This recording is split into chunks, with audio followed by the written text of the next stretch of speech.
Thank you so much, everyone, for being here. We're so happy to have you. Welcome to Meet the New Boston, same as the old Boston. You are in a collaborative program of the Boston Business Journal and EOS Foundation. My name is Doug Banks. For those of you who don't know me, I'm the executive editor of the Boston Business Journal, and on behalf of Carolyn Jones, our market president and publisher, who couldn't be here this morning, I just want to tell you how thrilled we are to have you all here for this discussion that will highlight the power gap in Boston's business and civic organizations. It's an important topic. The program that we're here for is going to highlight research from the Boston Business Journal and the Women's Power Gap Initiative, whose goal is to dramatically increase the number of women leaders from a diverse set of backgrounds across all sectors in Massachusetts. When I tell you how important this topic is, I don't have to tell you how important the topic is. I think we have to tell people out there how important this topic is. And at the Boston Business Journal, our job is to tell people information, some of which they want to hear and some of which they don't. And when Andrea and I first talked last fall, after the higher ed report that they did, what I asked her to help us with is take a look at where the power structure lies in the Boston business community and how we can get to gender parity. And what they do and what's been amazing in this partnership is that just looking at the facts, the unvarnished look at what the numbers are, not making a judgment. The business of journalism is to look at things objectively. We try that very hard at the Boston Business Journal. We just want to lay out the facts and let people see what it is, because we can't have change and progress without intentionality. And if we don't start having these conversations, we can't make progress. So where we are today is critical to know, and where we want to be in the future is important. This was a first-time research partnership for the Boston Business Journal. As far as I know, I've been at the Business Journal for 20 years as executive editor for the past 4. And to my knowledge, this is the first time we've partnered with an organization like this to put out a product like this, and we're thrilled that you could be here. So before I get much further, I would just ask you to welcome our panelists who are going to be part of this morning's discussion. We'll be bringing you up to the stage in a few minutes. Our panel will include Betty Francisco, the General Counsel at Compass Working Capital, State Senator Jason Lewis, Donna Levin, the Executive Director of Innovation and Entrepreneurship at WPI and co-founder of Care.com. And moderating the discussion this morning is Andrea Silbert of the EOS Foundation. So please join me with a round of applause for our speakers tonight.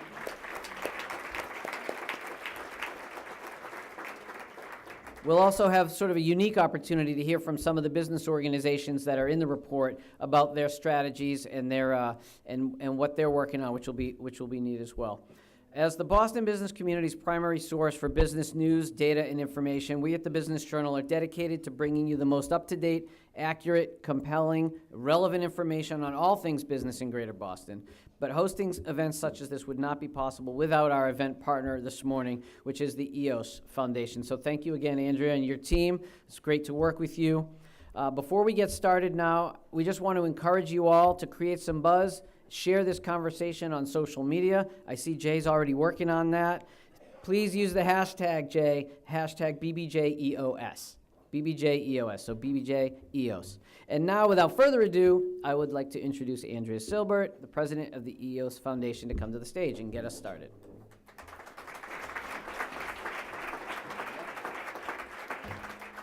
Hello, good morning. So Doug, I didn't know we were the first. How very exciting. You should be scared because I am a bold lady. I even decided to go spring today with the bare legs. So on the Cape where I live, we don't have snow on the ground. Not that I came up this morning, but let's all pretend. So I tell a lot of people I really like to count.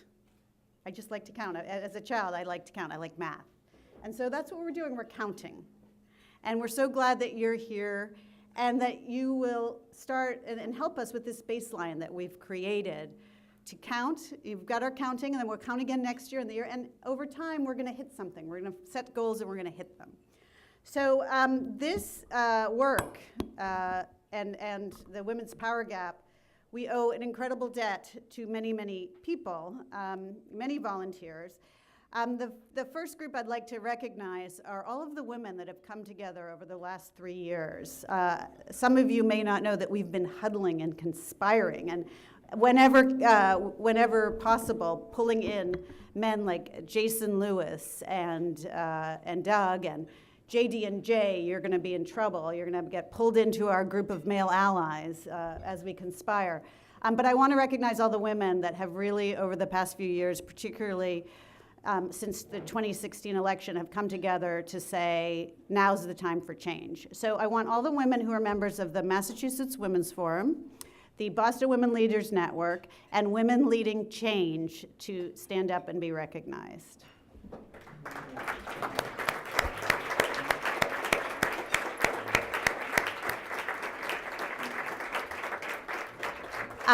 The next group I want to recognize is the YW Boston and Beth Chandler.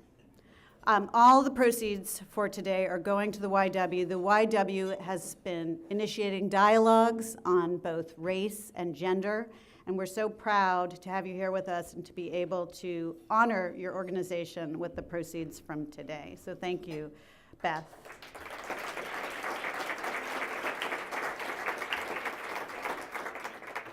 I want to thank Doug, Megan. Carolyn Jones couldn't be with us, but she was a huge part of pulling this together, and the BBJ for jumping on board.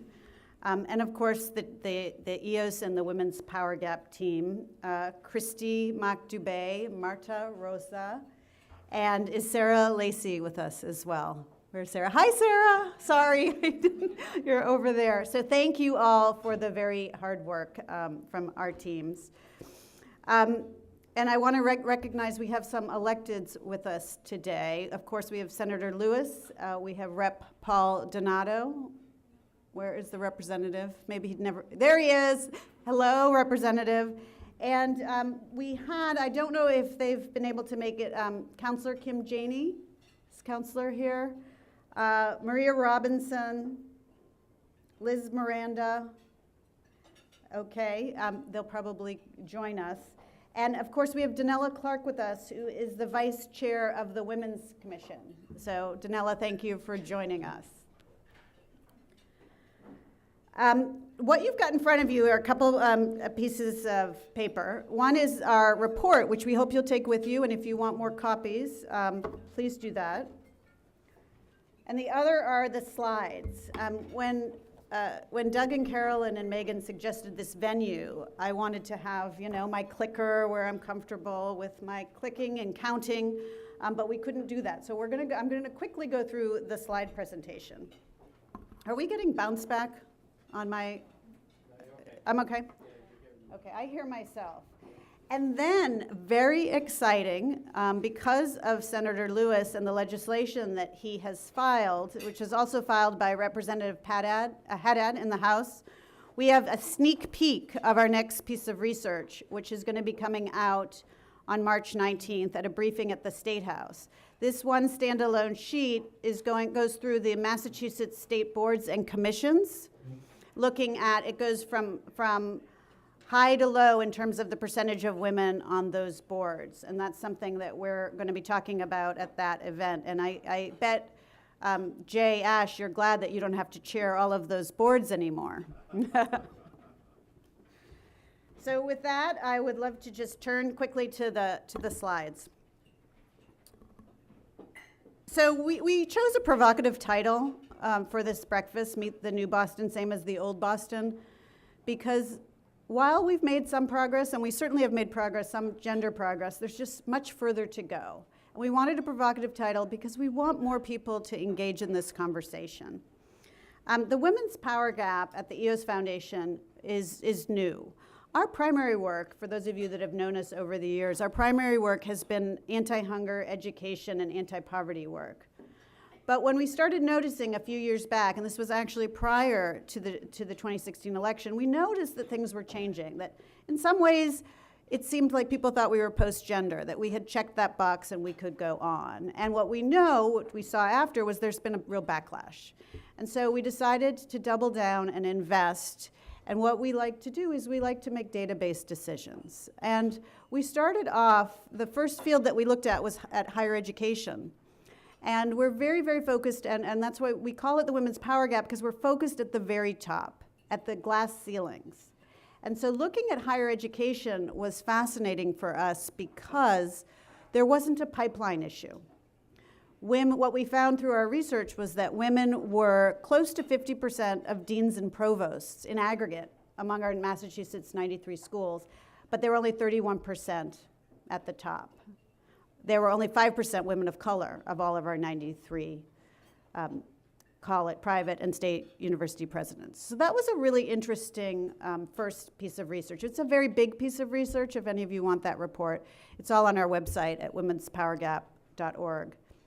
The next area we picked is the business advocacy organizations, because over the years, many of you may know, I started a nonprofit called the Center for Women in Enterprise in the 90s. And we helped women start and grow their own businesses. So I was very involved with the business community. And frankly, I haven't seen that much change. And I know how powerful these organizations are at Beacon Hill and in our city halls with tax policy and economic development policy. So this, I really feel like if we can get more parity and bring our leaders and the board members of these organizations to the table, I think we have a more inclusive state. I think we'll have better policy. So the goals of our group is to dramatically increase the number of women leaders from a diverse backgrounds across all sectors in Massachusetts. So we're going to go sector by sector and look at sectors. You know, there are some sectors where we're doing quite well. Women in hospitals, women leading hospitals, for instance. What can we learn from those sectors? Our tools are we take actionable research. We don't just do research to do research. We do research where we can find levers. For instance, with our higher education data, the lever is we give the data to the schools, to the students, to board members, to go back to their schools and say we need to do better. We're very focused actually on consumer-driven data, consumer-driven change. How do we bring data to people that can then use it to organize and advocate for change? We think as much as change may come from the top, it's also going to come from the bottom. It's going to come from consumers changing their behaviors and demanding more diversity and inclusion. So the third slide we have is measuring the power gap. So we decided we wanted to have a tool so that people could measure the power gap. You could measure the power gap at a board meeting. And the power gap is quite simply the percentage of men minus the percentage of women. So the CEO power gap here with the business associations is 44%. 72% of the CEOs are men, 28% are female. What we found also is that the board chairs have a larger power gap. And that's actually, the board chair piece is interesting. In our higher ed research, we were shocked by the small number of women board chairs of our colleges and universities. Does anybody want to take a guess? And not anyone that knows the data. Of our top 17 largest universities in Massachusetts, how many have a female board chair? So that's MIT, Harvard, Tufts, UMass. How many of the 17 have a female board chair? Zero. Yes. Did you know that or did you guess? Guess. Zero. That's really interesting. That's really interesting. And I hope later on today we'll talk about unconscious bias. I mean, for me, I think that's where unconscious bias plays out. And I talk a lot, as I've looked at a bunch of different searches over the years.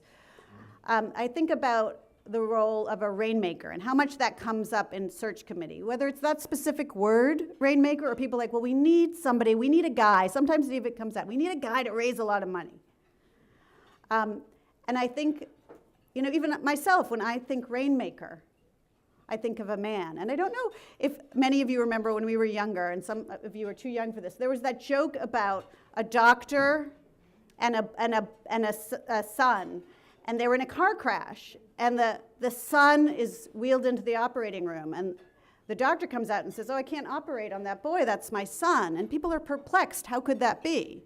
And the doctor's a woman, it's the mother. And I remember that, and I always fell into it. I'm hoping that doesn't work anymore. I don't know if that works with the younger generation, but it does still. that joke. Anyway, so those are the unconscious biases that we really need to attack, and I think we all have them. And I'm not pointing at men, because I think a lot of women have them as well. I think we need to own them and work together, and that's actually going back to Beth's work at the Y. That's some of the work that they're doing in their dialogues. And then the board member gap is the last one, and that one is smaller at 40%. So to turn to some of the data and the findings from our diversity snapshot for the business advocacy organizations, we picked these 25 advocacy organizations primarily because they have a lot of influence on Beacon Hill. They have an outsized impact, as we say, and that makes diversity among them paramount. They contribute to, business, tax, economic development policies that really impact the greater Boston area and the state. And we really feel like we need different perspectives, particularly on economic development policy, when our state, 51% of our state citizens are women, 28% statewide are people of color. And we need economic policies that we're a part of creating that don't just happen to us. I think it just makes for better policy. So the first pie chart that we've got just tells us what I mentioned in the power gap discussion. Men hold 72% of the CEO positions. Women hold 28%, and 4% of the women, 4% in total are women of color. One woman of color. Actually, where is Marie Francis? She's the one. Is she here? Oh, yeah. Oh, and this is something, I love the spontaneity of this. So Marie Francis Rivera, who's the new executive director at Mass Budget, called me. We were speaking on the phone with Carol, and she said, I have childcare. Should I bring my 2-year-old?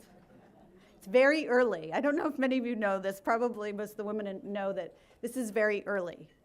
And when we meet, now that my children are driving and a lot of our children are out of the house, we can meet early, but young women and maybe some young men, I hope, are getting their kids to school. So Marie will be a little late. She's the only person of color and the only woman of color of the 25 CEOs.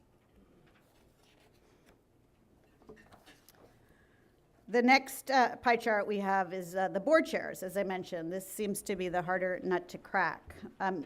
Men hold 82%. Women have 18%. 12% are men of color, and 2% are women of color. So the quick findings are that we have a long way to go. 60% of both groups have neither a woman as the CEO or as the board chair. So those are the groups that should look at. Those are two really powerful positions. So to have a little bit of balance is ideal. Only 8% of the boards have reached gender parity, although quite a number have reached 40% or higher, which is good. But gender parity is the goal. 76%, though, 3/4, count less than 40% women on their boards. And only 3 boards have more than 30% people of color. So we just wanted to pull out some bright spots. And please forgive me, I think there are lots of bright spots and lots of great policies that many of your groups are doing. So this is not meant to sort of suggest that others aren't doing amazing things. But at the board level, the Boston Bar Association and Mass Budget have 50% women. So that's just terrific, and it gives us a path. The Boston Foundation, Massachusetts Association of Health Plans, Mass Inc., and the retailers of Massachusetts have 40% plus, which is also quite good. In terms of racial and ethnic representation, and that, as you saw from the data, that's the hardest, and that's something that we have to all commit. And at our work, the Women's Power Gap, we're always making sure that our work is inclusive of women of color. But we as Boston, we have to work, and I'm thrilled that we have the NAACP convention coming up. That's really exciting. But we got to work, and we got to prepare, and we got to make sure that we are really living our words around inclusion. So Racial and Ethnic Boston Foundation, the Federal Reserve, Bank of Boston, and Mass Budget all have 30% plus people of color on their boards.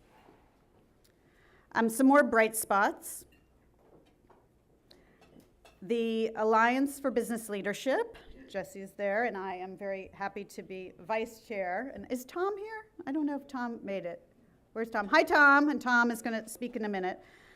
The Alliance for Business Leadership and Mass Budget both have female presidents, executive directors, and board chairs. So actually, you can have two. Mass Budget's executive director, as I mentioned, is the only person of color. Mass Medical Society, Mass Taxpayers, NAOP have female CEOs. And I know that Eileen McEnany is with us today and is also going to say a few words. And their board chair elects are women. Mass Inc. and Mass Medical Society have female presidents and a person of color as the board chair. Hello, Marie Francis. Come and have a seat. Do we have a spot for you? How about right here? We mentioned, I don't know if you heard that I mentioned that you had childcare issues. Yeah, I'm sorry. I hope it got sorted out. Just to show the living examples of how hard it is to balance. Some more bright spots. Mass Business Roundtable. This was great when I was speaking with J.D. Chesloff. They rotate the board chair position from male to female with every transition. I thought that was a really breakthrough idea, and we're eager to hear a little bit more from you about that. At least 3 of the 25 CEOs of these organizations will not run or participate in any all-male panels or manels. That's really exciting. Is that a new term? I'm so down in the work that that's funny. Yeah, it is fun. It was funny when I first heard it. So that's really exciting. And actually, I work with a woman named Gina at Gender Avenger, at Gina Glantz at Gender Avenger. And she has started this manels and this discussion. It was only a couple of years ago. And I think it's really taken on this sort of the Gender Avenger pledge to say, I will not participate in a panel which does not have a woman on it. And a panel is a group of 3 or more. And as I told, actually, I told my congressman, I'm very friendly with my congressman, Bill Keating, and I got him to sign this thing. And I said, Bill, you got to sign this. He said, oh, I don't know. And I said, look, they're going to ask you to be on all these panels you don't want to be on. It's a really easy out. Bill did not. I'm going to be fair to him. He did not sign it because it was an easy out. He signed it because it was the right thing to do.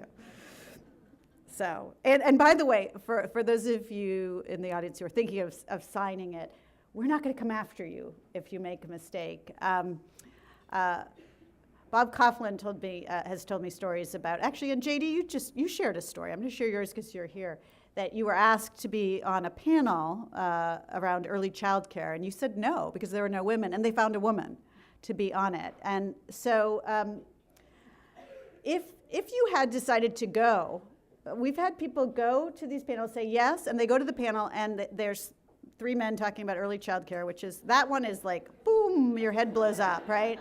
3 men talking about early child care, right? Going back to getting your kid here before you get in school before you could get here. You could have shown up. And then we've had some men say, I'm going to give my seat to so-and-so in the audience because she actually knows more than I do about it. So there's clever things. So we welcome your participation. We welcome men to help us with this, and we're not going to come after you. That's not what this work is about. We really understand that sometimes it's hard, and sometimes you do have to be on that panel.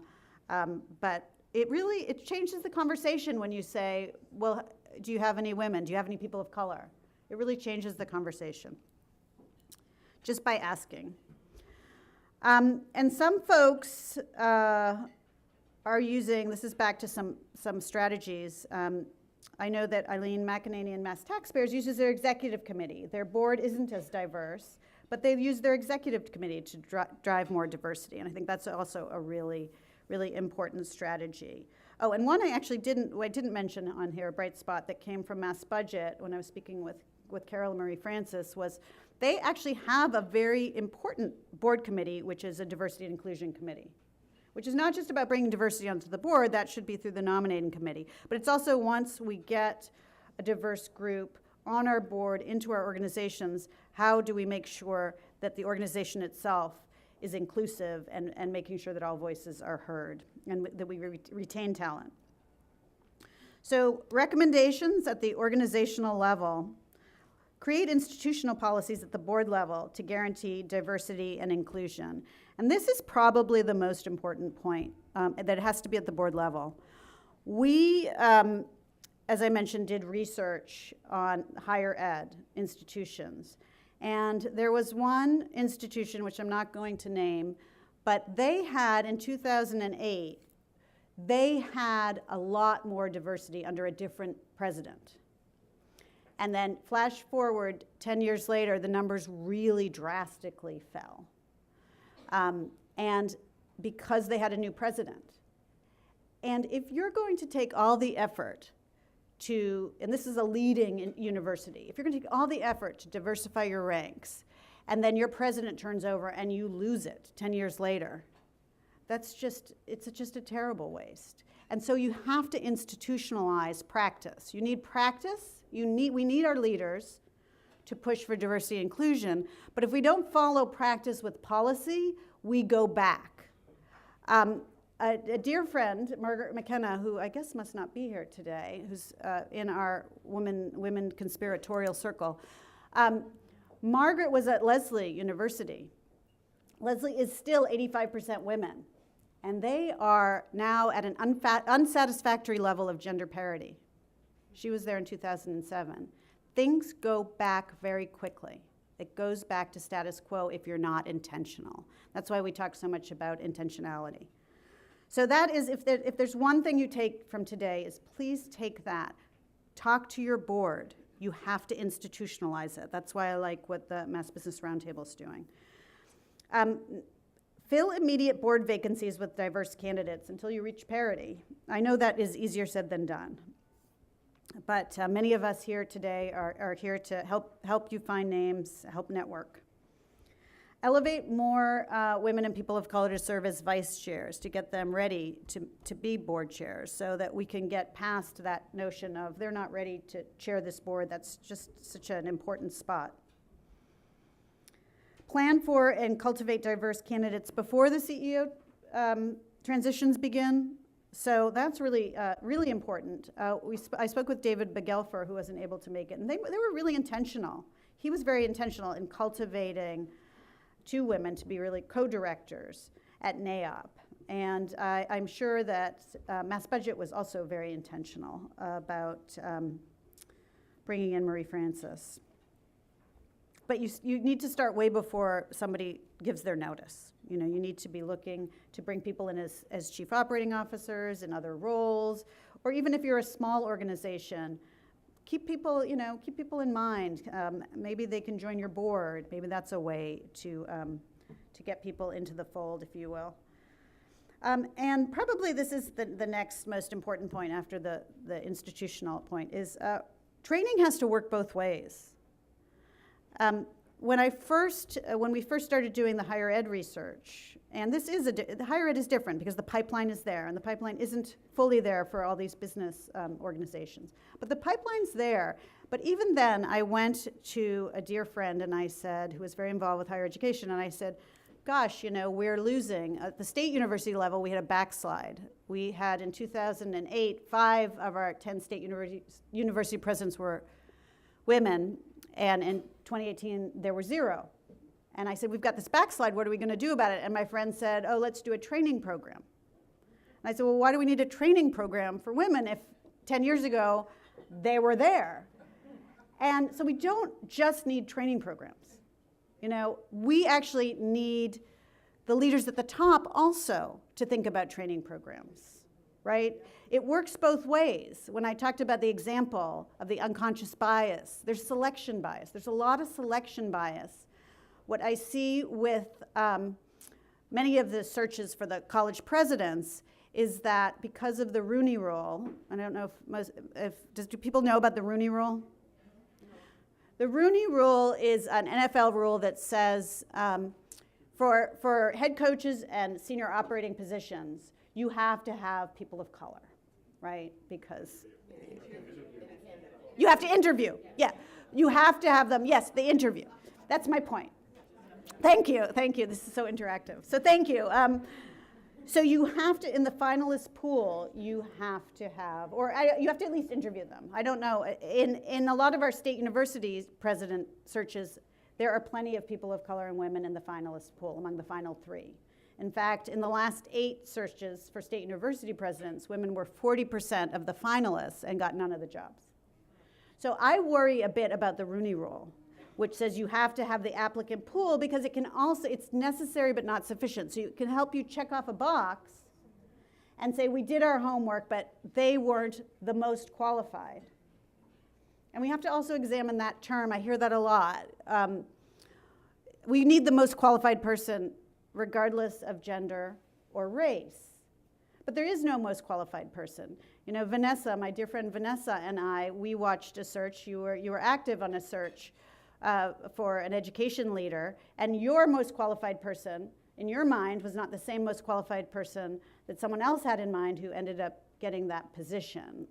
So we really need to think about training at the top, at our search committees, at our boards around selection bias, because it's real. It's real. One last thing, just to drive this point home, is how many of you have heard about the research that Iris Bonet is doing at the Kennedy School of Government, where she took resumes and changed the names from Jane to John, and there were really different outcomes in how many interviews people got. And I've heard similar with names that are more ethnic, racial and ethnic.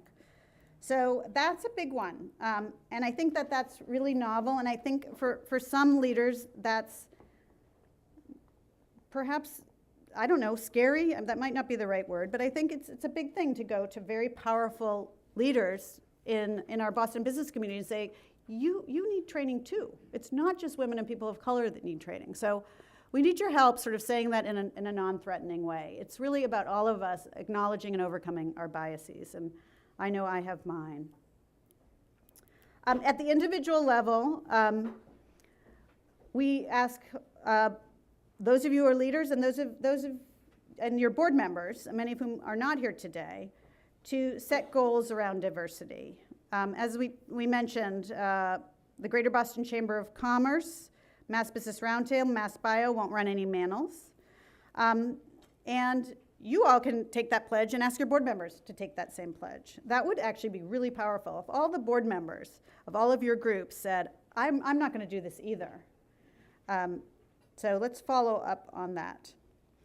So, and finally, you've just got the last slide we've got is just how you can reach us, how you can get this message out there.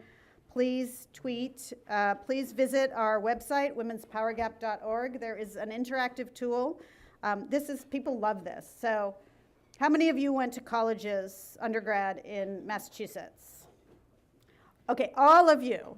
Go. People are competitive. So when we did our higher ed report, we ranked colleges from 1 to 93.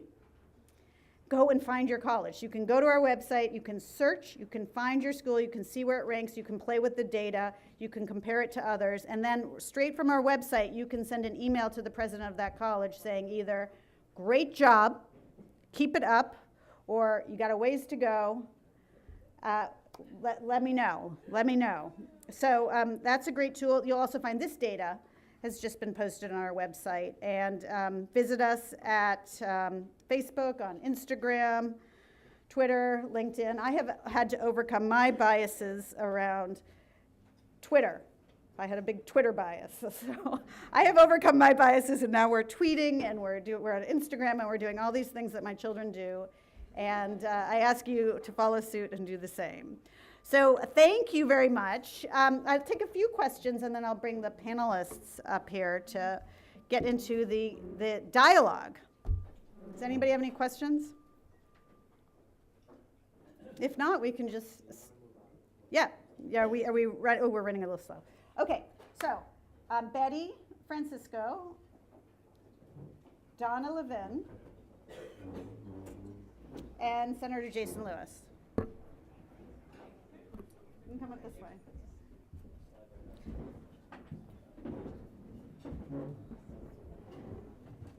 Yep. So you sit here, Betty. I'm going to sit there. You sit there. You sit there. Wherever people can see you best. Okay, I'm going to jump right in, and each of our panelists is just going to give a quick 3 to 5 minute introduction, and then we're going to sort of go to the audience, ask some of you, as I've mentioned, there's some neat policies out there, and we're going to mix it up. So Betty, you need to put that right up by your mouth. All right. Good morning, everyone. Can you hear me? Yes? All right. Well, it's a pleasure to be here. Thank you so much, Andrea, for inviting me as part of this really important conversation. So I'm Betty Francisco. I'm the general counsel at Compass Working Capital, which provides financial coaching and asset building strategies for families with low incomes. I'm also the co-founder of Latina Circle Amplify Latinx, which is a civic engagement and leadership representation initiative for Latinos in Massachusetts. So I started my career in a law firm, one of the larger law firms in Boston called Palmer & Dodge, which is now Locke Lord. And I started as a corporate lawyer. So I was one of maybe, 3 or 4 people of color in the firm when I started. There were very few female partners in the firm. So that sort of set the tone for me. I mean, I never felt like it was a barrier, but it gave me context, right? So part of what you hear a lot of people of color talk about when they're in these environments is that you often you're different, right? You stand out, so you have to prove yourself. So I've always felt that I had to go above and beyond, show that I could be better, be excellent. And so that's some of the context that I began my career with. I then had the benefit of going in-house as general counsel of Sports Club LA, which at the time was owned by Millennium Partners, a real estate developer. Our first CEO was male, and then our COO transitioned to be the CEO. Her name was Samira Millian. So I had, again, the fortune of being part of a company led by a woman, and it actually changed a lot. When we looked at our clubs, we had 6 locations across the country, and by the time that Sports Club LA was sold to Equinox in 2014, half of our general managers were women, and in the club environments, the composition of those management teams started to change. More people of color, more women. So having a woman in a leadership role actually does matter. It starts to drive change, especially when that woman really recognizes the importance of diversity. I then took a little break, started a company called Reimagine Play, and started doing some angel investing and immersed myself in the startup ecosystem. Again, seeing a lot of other issues around women in startups, the lack of capital going to women. Across the board, we see where gender equity and racial equity really does matter. It's an opportunity actually to increase growth, right? So I view this as a growth strategy, not as, it is a good to have, it's the right thing to do, but it's also an important thing to do for our economy, for the growth of our country. We have to create participation for the other half that's not currently being included at the rate that we represent in our country. So I'm really excited to have this conversation today. I think there's a lot to talk about. And I think the fact that you've taken on this particular group of organizations that really do have an influence on shaping how business organizations start to look at diversity is a great way to start. Thank you. Good morning, everyone. So I'm Donna Levan, looking around this room. It's nice to see so many familiar faces, and it's devastating to see so many familiar faces because I know we know this is an important topic. Thank you, Andrea, for making this happen. As I was listening to Andrea speak, I realized that I've been in conversations on this topic for probably about 20 years now. I will out myself. About 20 years now that we've been having these types of conversations. And as a woman of color, I will tell you it is true. My parents told me early on, you're gonna have to work harder, and they were right.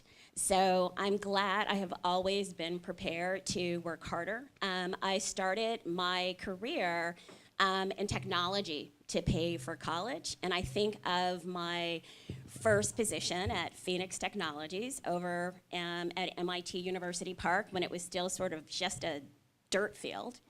And even in my very lowly position there, I was the only person of color. And so, yes, I spent a lot of my time doing every extra assignment that I possibly could, and then answering questions on behalf of every person of color in the country, and every woman. And I was honestly at that time thrilled to have the opportunity, and it continued. Because of that effort came the next opportunity and the next opportunity. So I spent most of my career in technology. At this point, I am an entrepreneur masquerading as an academic. Have discovered quite a few things moving to the world of academia. So throughout my career, and we will go from a tech company going on, BIOS chips and working on printers to, enterprise-wide software companies, moving on to shrink-wrap software, moving on to consulting and companies that are focused, had a chance to see what was going on the East Coast versus the West Coast. And very frequently, there were very still few women in the room and even fewer minorities in the room. So there was definitely an expectation of, yes, you can try and use this to your advantage, but very quickly, as opposed to looking around the table and saying, like, of course you should be here, there's a reason you're here, everyone needed to hear the story. I'm like, and why are you here? Like, tell us a little more. I remember shortly after Care.com at the time realized we really had to work on our Boston brand, and I will thank Sandy Lish, who's probably not in this room. Childcare. Who really helped us work on that brand. I remember a dear friend said, I have tickets to this event, and I want you to come with me.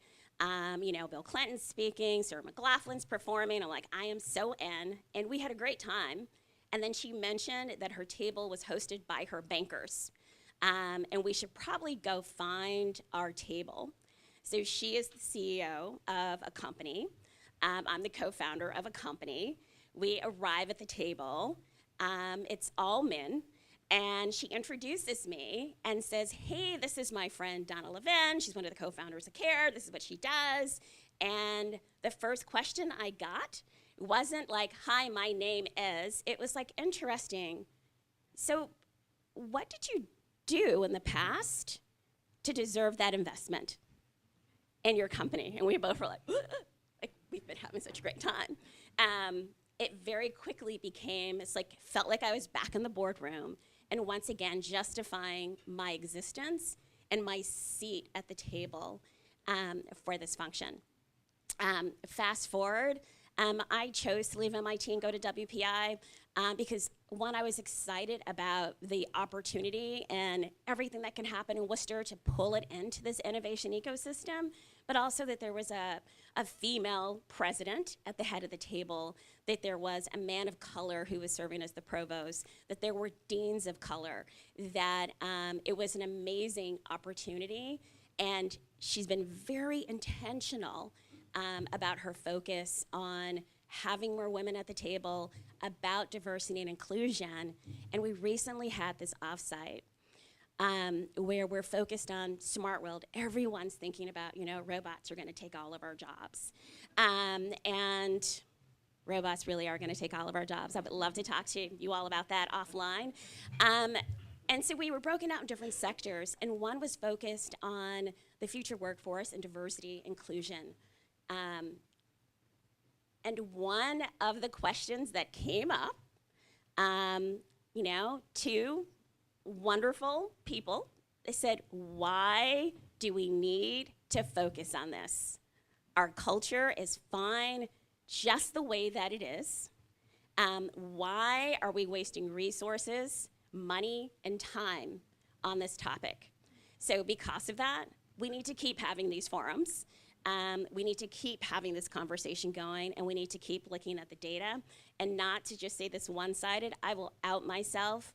I have so many biases. I can tell you right now, every time I see a red pickup truck with American flags and I have my children, I cringe. I'm worried, and I'm very proud to be an American. but I cringe now when I see people with our flag just because of sort of the state. And, you know, I was traveling recently, you know, sitting at the airport, waiting for a flight, having some food, had my computer, and two people were having a fantastic conversation next to me, but I looked over, and the guy was in fatigues, and I was in Denver. I'm like, I will not engage. I'm not going to comment. And as I sort of replayed in my mind on, like, these people are trying to engage with me, and they said something about the Red Sox, so I had to respond. It's like, come on, I'm a Bostonian at my core. It then came out that he also had family in Boston, and he spent time on the vineyard. And everything that I had on listening to those stories and my preconceived notions about the men and the fatigues, I realized I had been completely wrong. And so some of this stuff will take a little bit of life to life, but it's definitely not a pipeline issue. Good morning, everyone. I'm thrilled to be able to join Donna and Betty on this panel this morning. I want to thank the Boston Business Journal and the EOS Foundation for bringing us all together for this very important conversation. Thank you in particular to Andrea. Andrea was one of the people who really actually inspired me to leave the private sector, where I had worked for a number of years in the software industry, and run for public office and go into public service. So thank you, Andrea. And this work that the EOS Foundation and the Women's Power Gap is doing is incredibly important. So thank you so much. So I believe that promoting diversity and inclusion in all of our institutions, particularly in leadership roles, is the right thing to do. More than that, I think it is imperative for the health of our civic institutions, our democracy, and it's imperative for our economic success. And it doesn't happen on its own, as we know. We have to consciously pursue policies within our organizations, and I believe through our government, that promote greater equity in both opportunities and outcomes for women, for people of color, for the members of the LGBTQ community, for people with disabilities, and for other groups who have traditionally been marginalized in our society.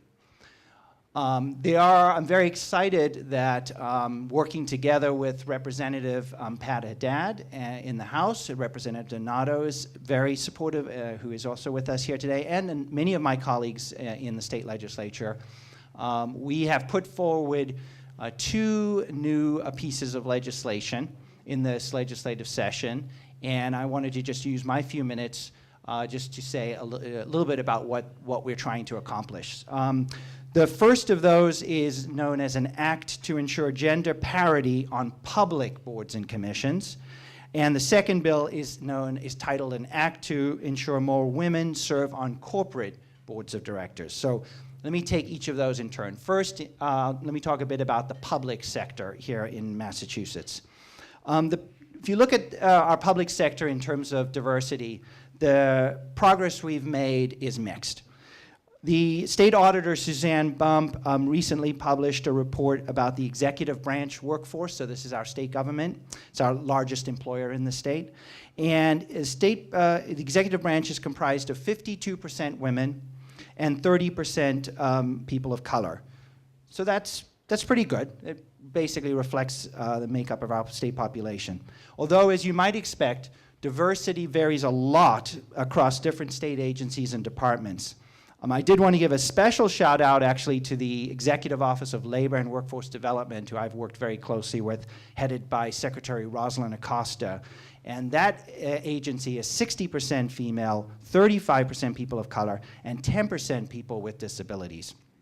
In terms of our top state leadership, as you probably know, our governor and our Speaker of the House are male, but we have a female Senate president, actually the third female Senate president. We have a female attorney general and female state treasurer and auditor. And lieutenant governor, thank you.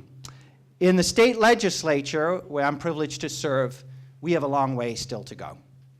29% of House and Senate seats this session are held by women, which is actually a new high, but of course still far short of reaching gender parity. And we are particularly lacking in our state legislature in representation from people of color.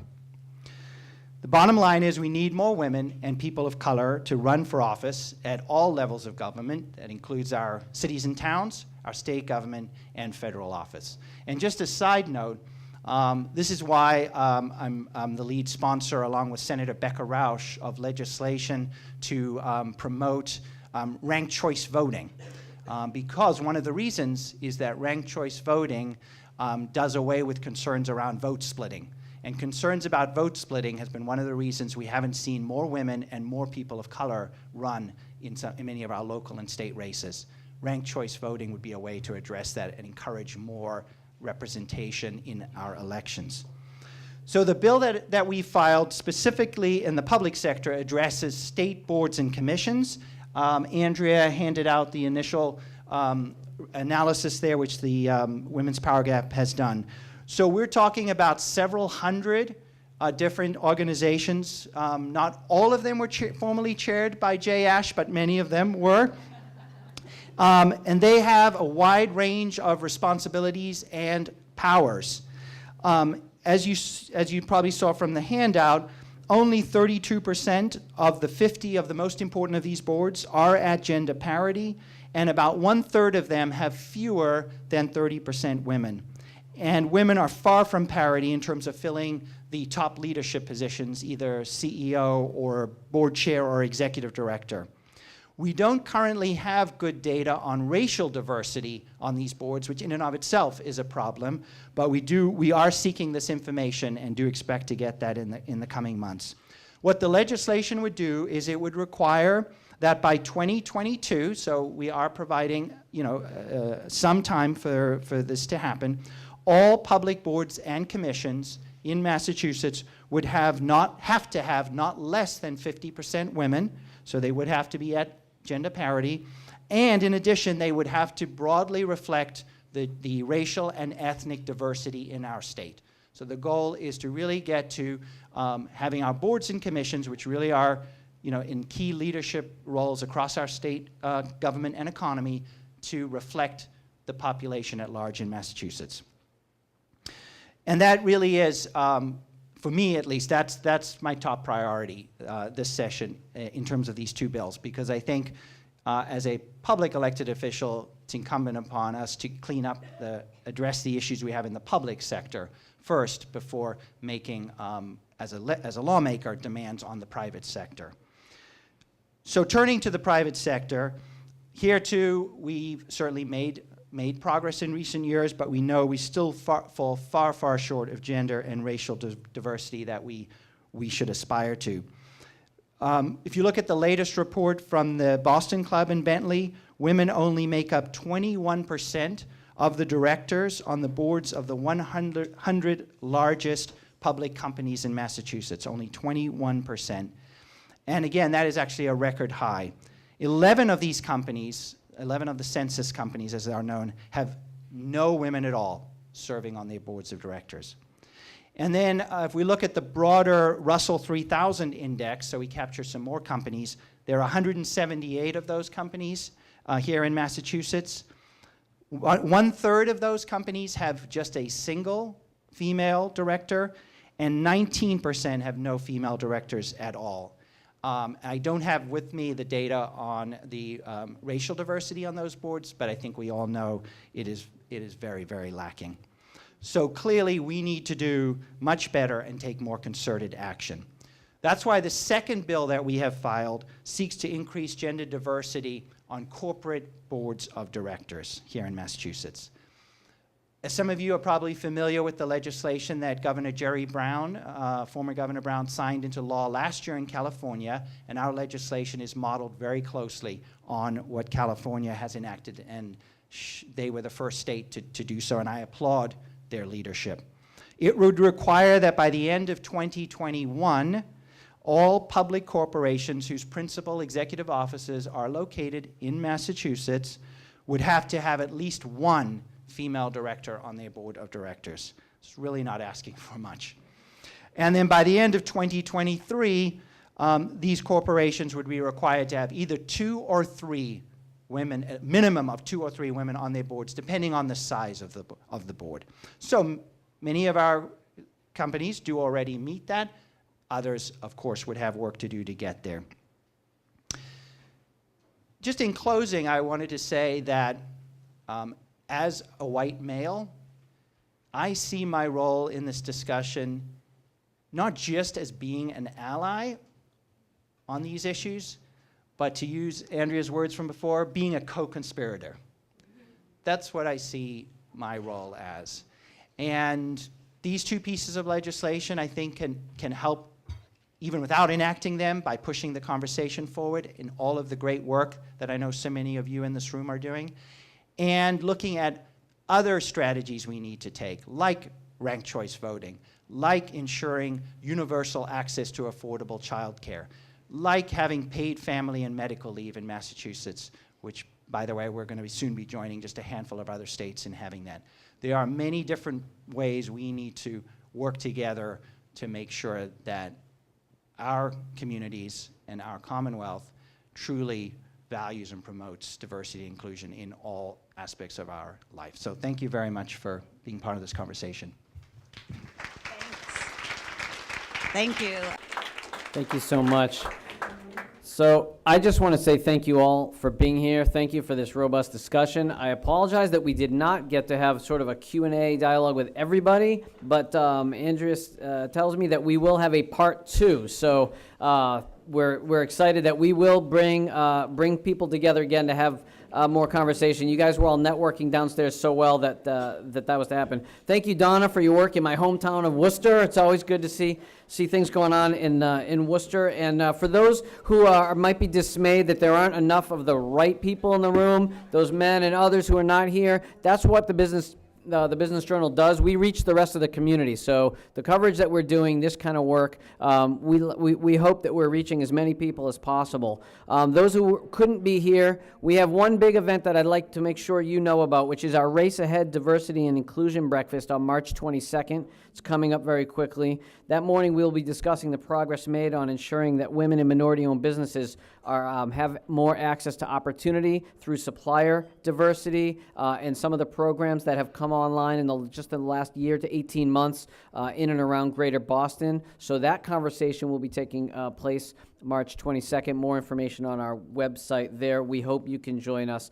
Again, on behalf of Carolyn Jones, the Boston Business Journal team, on behalf of EOS Foundation and Andrea and her team, we just want to thank you all for being here. Have a great day.